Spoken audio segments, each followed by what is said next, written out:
Apparently, there's a meeting going to take place between Benjamin Netanyahu and Trump here in Washington. And of course, that's coming on the heels of all this stuff that's been happening with the so-called 12-day war. And we'll see if that actually plans out or if it's just a temporary pause that's happened here. But let me show you this is what Trump said earlier today before we started this show here. They are so bummed out. Did you see the report issued this morning? The place was decimated.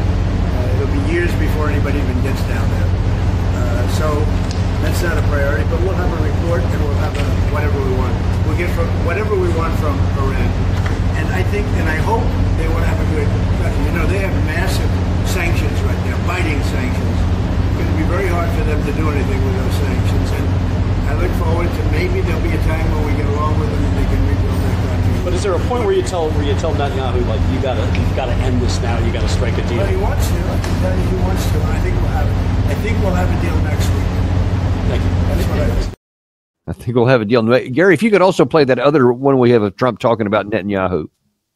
Well, he's coming here. We're going to talk about a lot of things. We're going to talk about the great success we had.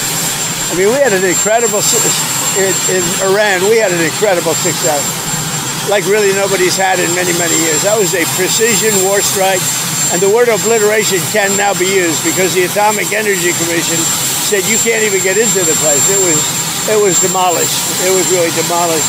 It was a great, brilliant strike, and how to go forward. We're also going to talk about Gaza.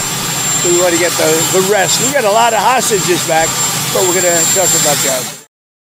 So what do you think about that? I mean, in this scattershot thing, we obliterated the Iranian nuclear facilities. We're going to get a deal on Gaza probably in a week or so. And yeah, we're going to just basically bring peace everywhere. What do you make of that? Yeah, we've got deals cooking everywhere. He's like a carnival barker at this point. And he's saying, look how bombed out Iran is. Trump actually looked bombed out in those two clips. He looked like he was worse for wear. So he's clearly not getting enough sleep, or he looked really haggard. I'm just making an observation, the physical observation. So this is taking a toll on him as well, as it does many presidents. Most stressful job in the world, U.S. president, for sure. But again, same problem with Ukraine. It's got two realities going. We've got the reality that we all know because we follow the facts and the reports and we triangulate information and data to get a sober and objective, level-headed analysis. Then you've got the reality in Washington, which is totally different based on narratives and propaganda. It's a great success. No one's had a success like this ever. Really, if that's a success for Israel, take a look at Tel Aviv. Tel Aviv is going to be going through gentrification pretty soon. They wiped out so many neighborhoods in their capital city that was untouchable a month ago. It was regarded as untouchable under the protection of the Iron Dome, and Iran has just shattered that. Israelis are fleeing or trying to leave the country. Netanyahu is basically having to put orders in to keep people, the flight of the population out of the country. And so I don't call that a success. So for Iran, a success was, and of course, people who were smart knew this, success for Iran was to survive and to demonstrate that they could deal some kind of a blow militarily to Israel and survive a U.S.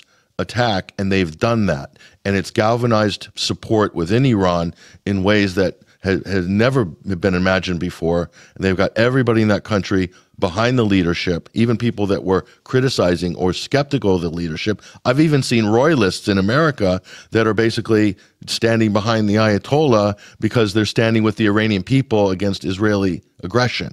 So, I mean, so you can thank Donald Trump and Netanyahu for that. And then he's talking about the IAEA. The IAEA, I don't know if Donald Trump got the memo, but they said Iran's going to be up and running in a couple of months with nuclear and the enrichment, enriched uranium. That part. They don't know where the enriched uranium is. It's probably left Fordow. So what's Trump talking about? He's, again, trying to make it to spin this narrative. So it's all sales. It's all, a sales pitch to try to create the impression that somehow they're on the right track, that they're making progress, when in fact it seems to me, and it seems to many people, like the United States and Israel have gotten into a situation where they've come out much worse afterwards than when they went in. And all this talk about ceasefires, again, negotiations, oh, we're going to do a deal here, we're going to do a deal there, that nobody trusts the Iranians not going to sit down and trust the U.S. ever again. Neither is Russia. They know what they're dealing with. So they might give it lip service and say, okay, yeah, we want to talk. We'd like to do something, but well, we're cautious. And Trump's trying to sell this like, oh, we can put this together. Gaza, we can put it together in Gaza. No, they're not going to put it together. They're going to make the same mistakes they've done every single time, and they're doing it again with the Abraham Alliance. They're doing a deal in absentia without the Palestinian delegation, which is what they did with the Abraham Accords, which brought you October 7th. And so we could be in the same cycle in the future again. Well, yeah, and even aside from the Gaza situation, which is just insanely complicated and very far from any kind of a deal. So when Trump says, yeah, we'll have a deal within a week, I mean, that's just fantasy. There's not any deal to have there, especially, as you point out, if the Palestinians are not part of that conversation. That's clearly not going to happen. But I think it's even less likely to happen because Israel doesn't want it to happen. They want to talk about peace deal, but they don't want to actually do one. And I think that one of the things that I'm concerned about that with Netanyahu coming here is that he's going to talk with Trump. And I think that I believe you are in agreement with this, that this whole ceasefire that Trump said, where it's a quote 12-day war, it's over and that's it, the fighting's done. I think it was just a temporary pause because Israel needed it to be a temporary pause, and then they want to continue to feed the job. That's not the only place that's coming from Netanyahu. It's also coming from many American quarters. I've showed in previous shows here recently that Lindsey Graham is saying that he wants regime change. That's the only thing that could work. And then this morning we had Jack Keane added to the list. One of the things we absolutely have to conclude here is the Iranians, remember, never were serious about negotiations because they always thought they could survive an airstrike, recover, and rebuild. Regardless of whether we're completely destroyed, severely damaged, or somewhere in between, I am absolutely convinced that the Iranians have not given up the idea of having a nuclear weapon. And why is that? It's because it preserves their regime. It's the number one reason why they have it. The other thing is to use it to destroy Israel. So if that's the case, then they're going to assess, and I think that assessment is going on now. They have to get under the ground to see what truly has happened, and they'll begin to recover, and they will begin to rebuild. And when we see that happening, we should hit them again.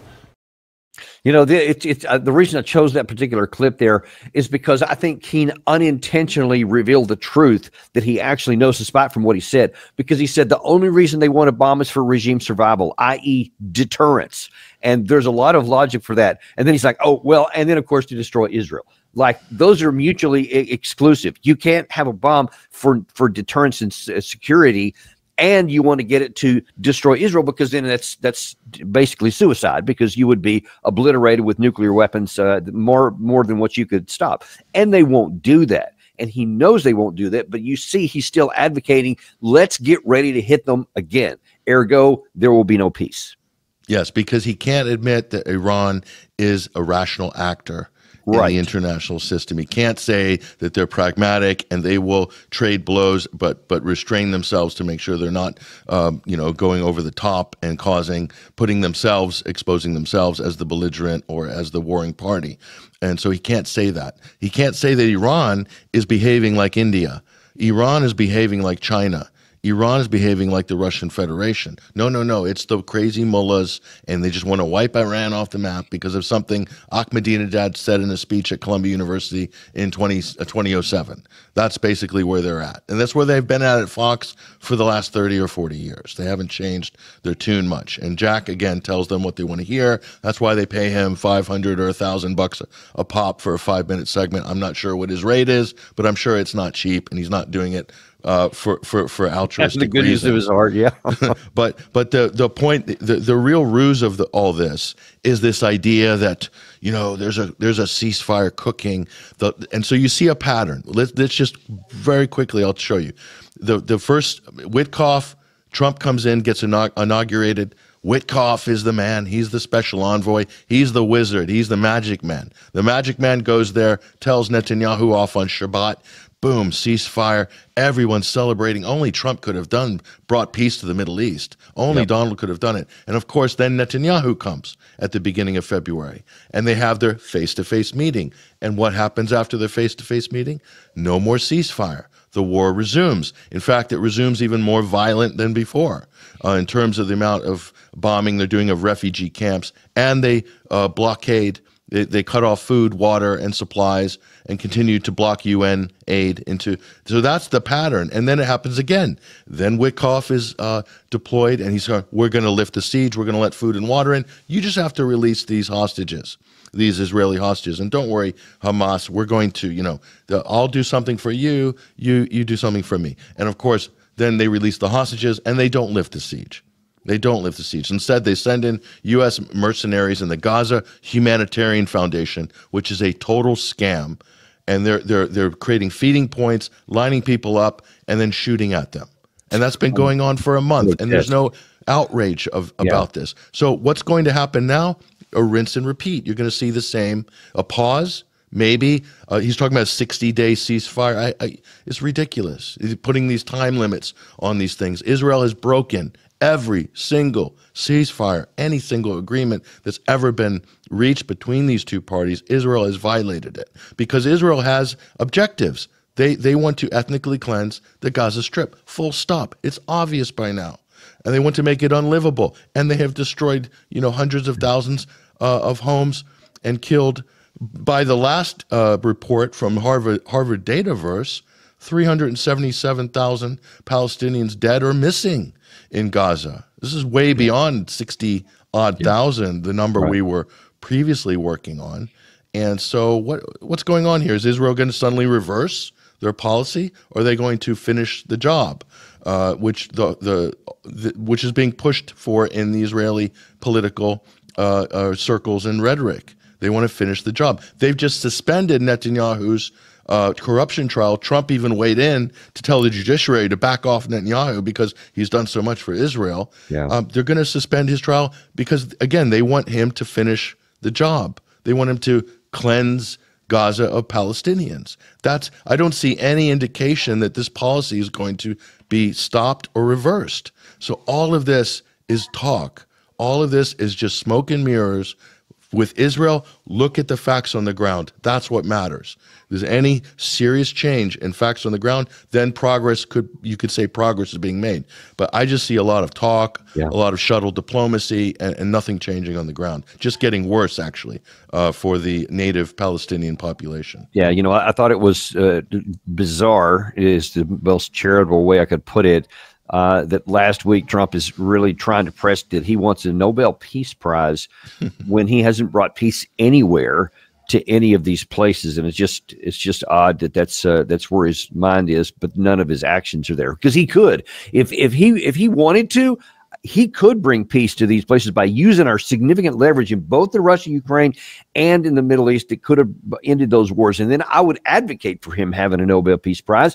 But instead, he's facilitating the wars to continue on in both places. And that needs to be called out, I think. Yeah, I agree. I'd be the first to vote for him for a Nobel Peace Prize if he could do that. But, I guess he thinks he just deserves it anyway. He starts the war in Iran, and then he sort of thinks he can broker a peace deal and get the Nobel Prize. It kind of shows you where Trump's head is at. And it's not in a place of reality, unfortunately. It's not in a good place. That certainly doesn't help the people of Ukraine or the people of Gaza, which is, one of my primary concerns because of their powerlessness, and yet their suffering just continues on. But anyway, really appreciate you coming on today and at least giving us some clarity on this. Just also to let folks know that you have your Substack that you have there, in addition to the SundayWire.com. Anything that we need to know about that you're doing here lately? No, I've launched a Substack. We're going to build a presence on there, so we just sort of got it rolling. So we'll be adding content there, so people can find out a little bit more about me and my work, and some different types of analysis on Substack, aside from the daily news and research and reports that we issue every day at 21stcenturywire.com.